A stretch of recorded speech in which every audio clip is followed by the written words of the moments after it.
Getting rich isn't just about what you know. It's about how you think. Why do some people with average incomes build real wealth, while others with high salaries stay broke? What invisible mindset patterns are shaping your financial future without you even realizing it? In this video, I'll break down the most powerful lessons from the psychology of money.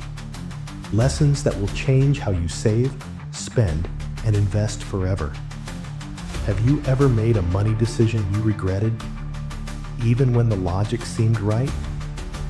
This book explains why that happens and how to stop repeating the cycle.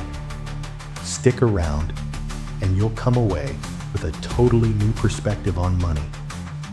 One that prioritizes behavior over spreadsheets and builds wealth that actually lasts. If you're new to this channel, make sure to hit the subscribe button so you never miss any of our latest updates. And don't forget to leave a comment below, letting us know your philosophy on money, whether you believe making money is hard, or is it easy if you have the right information about it. Imagine you're at a dinner party in New York City. Across the table, someone says they just bought a rare painting for $2 million. Another person mentions they put everything into real estate last year and doubled their money. Someone else casually says they never invest in stocks. Too risky. You glance around, and everyone seems to nod like these are totally reasonable decisions. But here's the catch. None of them are right or wrong. They're just different. That's the essence of the first lesson in The Psychology of Money by Morgan Housel. No one's crazy. People make financial decisions based on their own unique life experiences, upbringing, and beliefs. What seems reckless to one person might feel perfectly safe to another. And that's not irrational. That's human. Think about it. If you grew up during the 2008 financial crisis, you might see the stock market as a dangerous place. If you were raised in the 1980s when markets were booming, you might believe it's the key to wealth. Your reality isn't the reality. It's just your version of it. Take Jake, a 33-year-old who watched his parents lose their house during the recession. He prefers to keep his money in a savings account, even if it earns almost nothing. Then there's Olivia, who interned at a fintech startup during the 2010 bull market. She invests aggressively in ETFs and startup equity. Are either of them wrong? Not really. They're just products of their environment. This is why, Housel explains, we must be careful before judging other people's choices or blindly copying them. Your financial journey must fit your life, your comfort with risk, and your vision of the future. That means personal finance is more personal than finance. Housel puts it this way: your personal experiences with money make up maybe 0.0000001% of what's happened in the world, but maybe 80% of how you think the world works. This is liberating and challenging. Liberating because it means you don't have to follow someone else's path to success. Challenging because it means you can't just rely on data or logic alone. You need empathy. You need perspective. So, before we dive deeper into the psychology behind money, remember this. Not everyone is crazy. They're just playing a different game, with different rules, shaped by different histories. And that's what makes the world of money so endlessly fascinating. In the next chapter, we'll explore why making more money doesn't always make you feel richer, and how the pursuit of wealth often has more to do with ego than economics. Picture two people, Bill Gates and Kent Evans. Both were childhood friends at Lakeside School in Seattle, one of the few schools in America in the 1960s with access to a computer. Both were brilliant. Both had the same opportunity. But only one became one of the richest people in history. Why? Because Kent Evans died in a mountaineering accident before he ever had the chance. This story, told by Housel, isn't meant to be tragic for the sake of drama. It's here to remind us that success is never just about hard work or intelligence. It's also about luck. And failure isn't always the result of laziness or foolishness. Sometimes it's just risk showing up unannounced. The trouble is, we don't like admitting that. We love narratives that make success sound earned and failures deserved. But money, like life, is messy. It doesn't always reward effort or punish mistakes in predictable ways. Let's say you hear about an entrepreneur who built a $200 million company. They dropped out of college, maxed out their credit cards, and took wild bets that somehow paid off. It's easy to say, see, you just have to be brave. But what about the hundreds who tried the same thing and failed? They rarely get featured in podcasts or business books. Survivorship bias hides their stories. This is where humility comes in. Housel urges us to be cautious when we evaluate others, and even more so when we evaluate ourselves. Yes, your success may be the result of hard work, but also luck. And yes, your failure might have come despite doing everything right. That's risk. So what do we do with this knowledge? We plan as though risk is inevitable. We save not just for expected expenses, but for unexpected ones. We diversify. We don't bet everything on one job, one stock, one strategy, because even the smartest people can be wiped out by forces beyond their control. Take the story of Ronald Read. He was a janitor in Vermont who quietly amassed an $8 million fortune by living frugally and investing steadily in blue-chip stocks over decades. No grand bets, no startups, just time, discipline, and respect for risk. He didn't win because of luck. He won because he didn't need luck. And then there's the story of Enron executives who were smart, educated, and confident. They lost everything because they confused being clever with being invincible. They ignored risk. And risk doesn't like being ignored. The takeaway? Be careful who you admire, and be careful who you pity. Outcomes don't always tell the whole story. If you're rich, don't assume it's because you did everything right. And if you're struggling, don't assume you failed. In the long run, surviving, just staying in the game, might be the most intelligent financial decision you'll ever make. In the next chapter, we'll talk about one of the most misunderstood topics in money: why earning a high income doesn't mean you're wealthy, and how true wealth often hides in plain sight. Imagine this: a hedge fund manager named Raj earns $25 million in a single year. He drives a Ferrari, vacations in St. Bart's, and has a penthouse overlooking Central Park. One day, he makes an illegal trade that nets him an extra $2 million. That trade lands him in prison. Why risk everything for more when you already have enough? This real-world scenario echoes the story Housel shares about Bernie Madoff, once the chairman of NASDAQ, respected and successful. Yet he orchestrated the largest Ponzi scheme in history. Why? Because he wanted more, and more, and more, until it all collapsed. It's a powerful reminder. Enough is the hardest financial skill to master. We live in a world that glorifies more. More money, more followers, more prestige.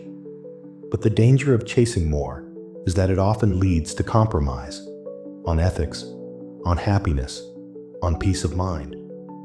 If you don't know where the line is, you'll cross it. And usually, not because you needed to, but because you didn't stop to ask if you already had enough.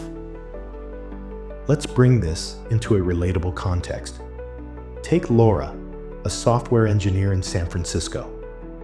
She makes $180,000 a year, lives in a comfortable apartment, invests wisely, and takes care of her parents.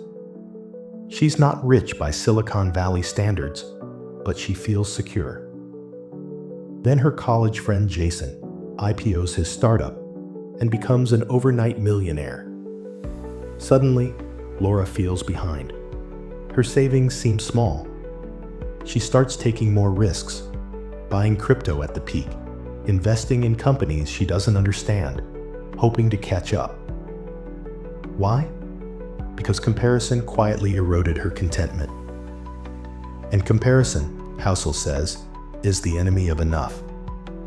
Here's the paradox. Many people who achieve financial success still feel poor, not because they lack money, but because they lack a sense of sufficiency. They're measuring themselves by someone else's scoreboard, and that's a game you can't win. Contrast that with Grace, a retired librarian in Ohio. She never earned more than $50,000 a year, but she lived below her means, invested in index funds, and gave generously. She never felt the need to keep up, and she never let someone else's lifestyle define her self-worth. Grace, in Housel's view, was truly wealthy, because wealth is what you don't see. It's the vacations not taken, the luxury cars not bought, the temptations resisted. It's the freedom to walk away from a bad job, the peace of mind in a downturn, the ability to sleep well at night. That's real wealth. And it starts with knowing what enough looks like for you. Now ask yourself, what would make you feel like you've made it? Is it a number in your bank account? A specific income? A lifestyle? Or is it the quiet confidence that you don't need to prove anything to anyone? Morgan Housel reminds us that if expectations rise with results, there is no logic in striving for more, because you'll feel the same after putting in extra effort. In other words, the finish line always moves, unless you decide where it is. So maybe the goal isn't to have it all. Maybe the goal is to recognize when you already have enough. In the next chapter, we'll explore the powerful force of compounding and why the most extraordinary financial results often come from ordinary behavior, repeated patiently over time. Let's start with a name you already know. Warren Buffett, one of the richest people on earth, widely considered the greatest investor of all time. But here's the part most people miss. Buffett didn't build his fortune with just brilliance. He built it with time. Warren Buffett started investing when he was 10 years old. By the time he was 30, he was already a millionaire. But the truly jaw-dropping part? Over 90% of Buffett's wealth was earned after his 60th birthday. That's the magic of compounding. Morgan Housel calls compounding one of the most powerful forces in finance, and yet it's also one of the most underappreciated. Why? Because it doesn't feel magical in the beginning. It feels slow, boring even. But give it enough time, and it begins to behave like something from a science fiction novel. It snowballs, it accelerates, and it produces results that defy intuition. Let's look at a simple example. Imagine Sarah invests $5,000 a year from age 20 to 30. That's 10 years. $50,000 in total. Then she stops and never adds another dime. But she leaves the money invested at 8% annual return. Now imagine Jake, who waits until he's 30 to start investing. He invests $5,000 a year for 30 years straight, $150,000 total. Same 8% return. At retirement, who has more? Sarah does. Despite investing a third of the money, her early start gave compounding a 10-year head start. That's the secret. Time. It's not just about how much you invest. It's about how long you let it grow. But here's the problem. We're wired to think short-term. We get impatient. We want results now. We're bombarded with stories of people who made it fast. Crypto millionaires, overnight IPO successes, and stock pickers who nailed the trade of the year. That noise distracts us from the truth. Slow and steady still wins the race. Housel reminds us that patience isn't just a virtue, it's a financial strategy. He puts it simply, good investing isn't necessarily about making good decisions. It's about consistently not screwing up. Think about Ronald Read again, the janitor who died with $8 million in the bank. He didn't have a high-paying job. He didn't pick hot stocks. He simply saved, invested in blue-chip companies, reinvested his dividends, and held on for decades. Contrast that with someone like Richard Fosconi, a former Merrill Lynch executive who went bankrupt during the 2008 crisis. Big income, high intelligence, impressive credentials, but no margin for error, no compounding, and no safety net. The difference wasn't IQ, it was behavior. This is why Housel argues that the most powerful financial tool isn't knowledge, it's temperament, the willingness to delay gratification, the discipline to stay invested, the humility to avoid big mistakes. So how do you apply this? Start small, but start early. Don't interrupt compounding unnecessarily by panic selling, by chasing trends, or by trying to time the market. Remember, the big wins don't come from brilliance. They come from endurance. $1 invested today, left alone, can turn into more than $10 or $20 decades down the line. That's not a fluke, that's math. But only if you give it time to work. So the next time you're tempted to check your portfolio every day or jump on the latest market trend, ask yourself, am I respecting the timeline that compounding needs? Because in the end, wealth isn't built in a flash. It's built in quiet, consistent moments, year after year, decision after decision. In the next chapter, we'll examine why getting wealthy and staying wealthy require two completely different skill sets, and why humility, frugality, and paranoia might be your best friends in the financial world. It's one thing to make money, it's another to keep it. In this chapter, Morgan Housel draws a powerful distinction between the skills that build wealth and the habits that preserve it. The world celebrates those who accumulate fortunes, but rarely pauses to study the quiet disciplines that keep those fortunes from vanishing. Getting wealthy often requires boldness, taking risks, seizing opportunities when others hesitate.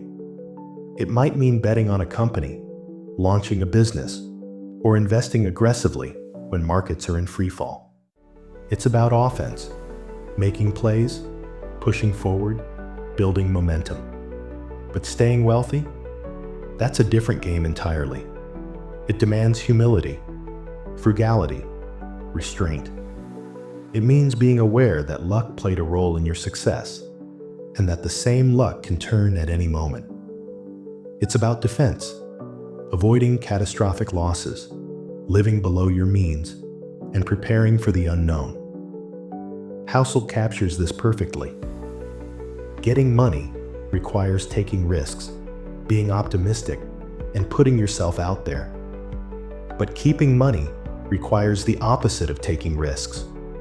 It requires humility and fear that what you've made can be taken away from you just as fast. Consider the story of Jesse Livermore, one of the most legendary stock traders of the early 20th century. In 1929, during the Great Crash, Livermore made $100 million by shorting the market, equivalent to over $1 billion today. But he didn't stay rich. Lavish spending, risky bets, and a lifestyle built on hubris eventually consumed his fortune. He died broke and alone. Now contrast that with Warren Buffett again. He's famously frugal, still lives in the same house he bought in 1958, doesn't borrow money, rarely makes flashy investments. He plays defense just as fiercely as he plays offense. His success isn't just the result of great stock picking. It's the result of surviving decade after decade without blowing up. It's easy to overlook that second part. A lot of people get rich quickly. Few stay rich slowly. Let's bring this closer to home. Imagine Amy, who works in tech and builds a solid investment portfolio over a decade. One year, she gets swept up in a speculative crypto boom. She mortgages her house, buys in at the top, and loses half her net worth in a few months. All those years of discipline were undone by one decision. That's the risk of overconfidence. The truth is, no matter how smart or prepared you are, the future is always uncertain. Economies crash, companies fail, pandemics happen, inflation returns. Black swan events, those unpredictable, high-impact surprises, are more common than we like to admit. So what's the solution? Housel suggests a mindset rooted in paranoia and prudence. Not fear, but respect for uncertainty. Always leave room for error. Keep a margin of safety in your decisions, whether it's extra savings, lower debt, or diversified investments. He says, you can be wrong half the time and still make a fortune if the other half of your decisions compound. Staying wealthy means avoiding the trap of, I've got this all figured out. It means understanding that markets will humble even the most experienced investor. It's about surviving long enough to let your good decisions pay off. That's the great irony of wealth. It grows the fastest when you're not trying to do something extraordinary, just not screwing up the basics. Build a life you don't need to gamble with. Live below your means. Avoid debt that can sink you. And most of all, stay in the game. Because staying wealthy isn't about maximizing returns. It's about minimizing regret.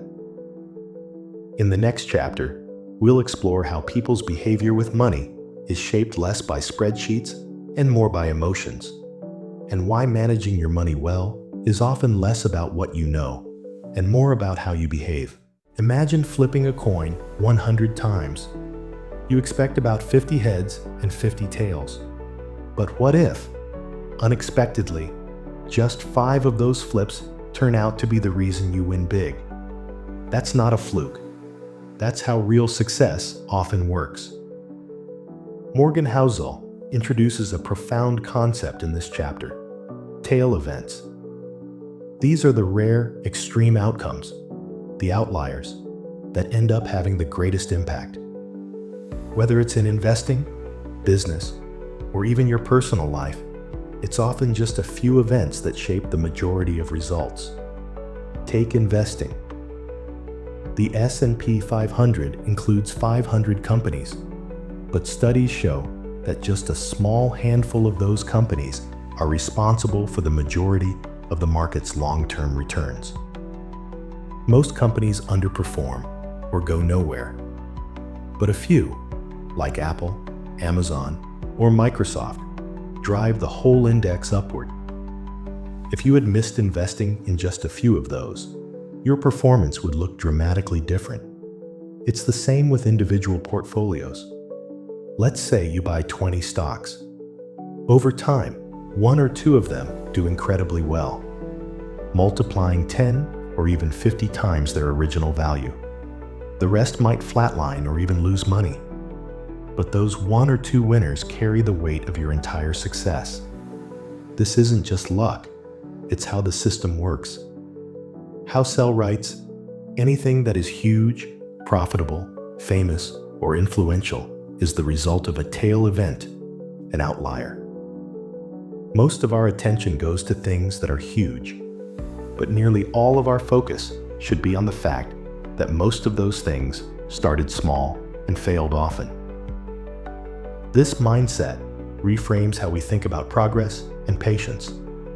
It means that failure is not only normal, it's expected. What matters is surviving long enough and staying in the game until your own tail arrives. Think about Jeff Bezos. Amazon wasn't his only idea. He had dozens of other bets. Some flopped entirely, but one of them, Amazon.com, took off. He didn't need every idea to win. He needed one to win big. Even Warren Buffett's portfolio reflects this. Though he owns dozens of companies, a significant portion of Berkshire Hathaway's value comes from just a few key investments. Buffett himself has said, "If you remove just a few of our top investments, our long-term performance would be just average." This idea applies beyond money too. In your career, you might have a dozen average jobs before you find the one that launches you. In creativity, you may write 50 articles or film 50 videos before one goes viral. That one video, one idea, or one deal can change everything. So how do you prepare for tail events? You build a strategy that allows you to stay around long enough for them to show up. That means protecting your downside, diversifying your efforts, avoiding catastrophic losses, and being okay with the idea that most things you try might not work, because they don't have to. You just need a few things to go right. Housel warns against judging success or failure by averages. Averages hide the truth. What really matters is distribution, and distributions are wildly uneven. So instead of chasing perfection, chase survivability. Give yourself more chances. Accept that unpredictability isn't a flaw in your plan, it is the plan. The key isn't knowing which coin flip will land heads. It's flipping the coin enough times that when the tails finally come in your favor, you're ready to catch them. In the next chapter, we'll explore why people often do crazy things with money. Not because they're irrational, but because they view risk, reward, and fear through a lens shaped by personal experience. Picture this. It's a sunny Tuesday afternoon. You've just finished lunch. There's a pile of emails waiting for you. But instead of racing back to your desk, you decide to take a walk. Not because you're avoiding work, but because you can. Because no one owns your time. That, right there, is freedom. And according to Morgan Housel, it might be the most valuable form of wealth there is. In this chapter, Housel makes the case that real wealth isn't about luxury. It's about control. Specifically, control over your time. The ability to wake up and decide how you'll spend your day. To say no when something doesn't feel right. To walk away from things that compromise your peace. That kind of freedom is rare, and it's priceless. So many people spend their lives chasing higher salaries, bigger titles, and more recognition, without realizing that what they actually crave is autonomy. Housel writes, "Controlling your time is the highest dividend money pays." Let's ground this with a real story. Take Maria. She's a lawyer in New York, making over $300,000 a year. Impressive by any measure.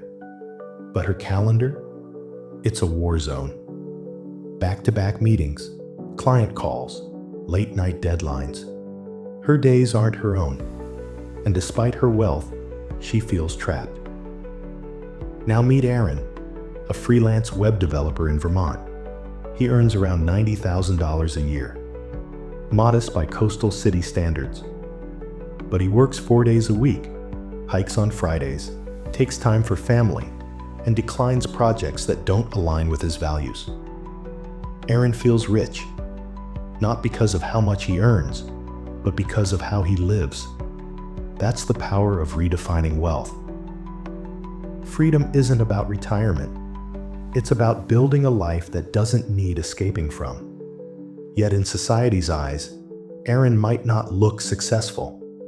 He doesn't have the big house or designer wardrobe. But that's exactly Housel's point. Real wealth is what you don't see. It's hidden in the decisions you make. It's invisible on Instagram. It's felt, not flaunted. This chapter also challenges the idea that more money automatically means more freedom. Often, the opposite is true. The more you earn, the more responsibility you take on. The more assets you accumulate, the more you have to manage and worry about. Unless you consciously design your life around flexibility, money can become a leash instead of a key. That's why Housel encourages readers to ask, what does wealth mean to you? Is it flying first class? Or never having to check your bank account balance before buying groceries? Is it a corner office? Or never having to sit in traffic again? The answer isn't one size fits all, but the pattern is clear. The happiest people tend to have autonomy. They use their money not just to acquire stuff, but to buy back time, reduce stress, and live life on their terms. So how do you build toward freedom? Start by living below your means. Save more than you think you need. Avoid lifestyle creep, the tendency to spend more as you earn more. And most importantly, be intentional. Ask yourself if your financial goals align with your life goals. Because having the ability to do what you want, when you want, with the people you care about, that's the ultimate dividend of good money habits.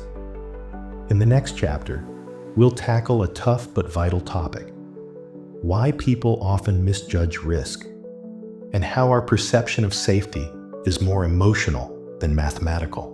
Picture yourself walking through a high-end neighborhood in Los Angeles. A red Ferrari roars past, the engine loud, the paint flawless. Most people might glance over and say, "Wow, nice car." But here's the twist that Morgan Housel points out. We admire the car, not the driver. This is the heart of the man in the car paradox.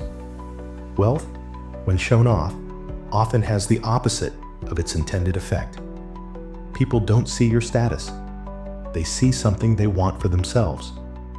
The expensive watch, the designer clothes, the luxury vacation photos, all of them are meant to signal success.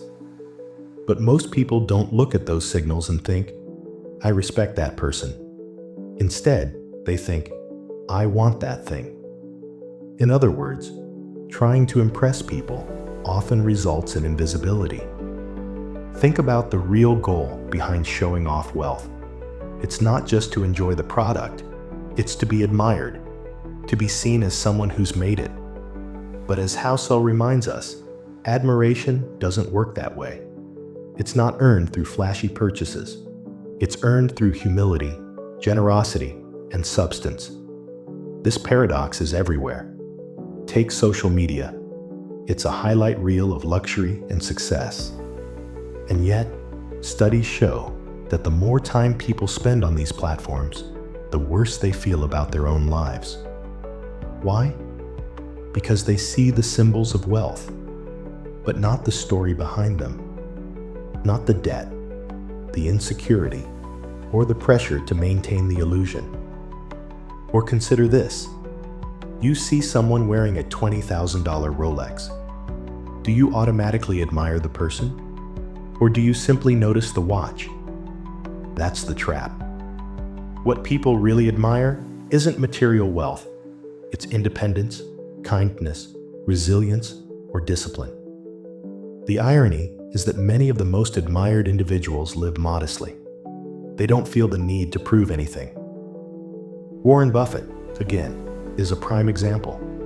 Despite being one of the richest men alive, he still lives in the house he bought in 1958. He doesn't flash his wealth. He doesn't need to. His respect and influence come from what he's built, not what he shows. And here's the uncomfortable truth. Trying to signal wealth often comes from insecurity. If you feel rich and secure, you don't need to convince others. If you don't, you might overcompensate by spending on things that appear rich. It's important to clarify. There's nothing wrong with enjoying nice things. Luxury isn't evil, but it becomes dangerous when your self-worth becomes tied to perception. When you buy to be seen, not to be satisfied. So what's the takeaway? First, be careful what you admire. If you envy the outward signs of wealth, remember that you're only seeing part of the picture. The car, the house, the vacation. None of them reveal the full emotional or financial cost behind them. Second, rethink what it means to be wealthy. Instead of striving to be the person with the car, aim to be the person who could buy the car, but chooses not to. That kind of quiet confidence is rare and powerful. Housel writes, "People want to be admired and respected. But the more you try to show people how much money you have, the more likely it is that people will focus on the thing you're trying to show off and ignore the person behind it. In the end, the goal shouldn't be to impress others. It should be to not care if you impress others." In the next chapter, we'll explore the concept of wealth is what you don't see, and why saving money is far more important than how much you earn. Imagine this. You walk into a room and see a person dressed in a tailored suit, wearing a luxury watch, standing beside a brand new Tesla Model S. Everything about them screams success. But here's what you can't see. How much money they have in their savings account, how much debt they're carrying, whether that watch was bought with cash or on credit. That's the point of this chapter. Wealth is what you don't see. Morgan Housel brings a crucial distinction to light. Being rich is about what you display. Fancy things, visible markers. But being wealthy is about what you keep. Wealth is the money that hasn't been spent. It's the invisible cushion, the financial freedom, the options you've preserved because you didn't trade every dollar for something flashy. Housel says, spending money to show people how much money you have is the fastest way to have less money. It sounds obvious, but it's one of the most common mistakes in personal finance. Let's take a real-world example. Meet Chris. Chris earns $250,000 a year in a high-flying sales job in San Francisco. He drives a luxury car, rents a high-rise apartment downtown, vacations in the Maldives every year, and wears designer brands. To outsiders, Chris looks incredibly successful. Now meet Danielle. She's a software developer who works remotely from Ohio. She earns $90,000 a year. She drives a used Honda, lives in a modest home, and wears simple clothes. She doesn't look wealthy. But here's the twist. Danielle has $400,000 in savings and no debt. Chris? He's living paycheck to paycheck, leveraged by lifestyle loans and credit card debt. Which of them is truly wealthy? This is what makes building wealth so hard in a society that rewards signals of success. We often assume that the car in the driveway means someone's doing well. But in reality, that car may have cost them their emergency fund. And here's the powerful paradox. Wealth is silent. You can't point at it. It doesn't announce itself. It grows quietly in 401k accounts, brokerage portfolios, savings balances, and paid-off mortgages. That's why the most financially secure people often don't look it. They're not driven by status. They're driven by peace of mind. This chapter also shifts the focus to one of Housel's biggest messages. Saving is more important than income. It's not about how much you make. It's about how much you don't spend. Yes, earning more can help. But if every raise you get fuels a lifestyle upgrade, your actual wealth never grows. In fact, many people feel just as financially anxious making 6 figures as they did making 5, because their spending grows in lockstep. Housel puts it bluntly: wealth is financial assets that haven't yet been converted into the stuff you see.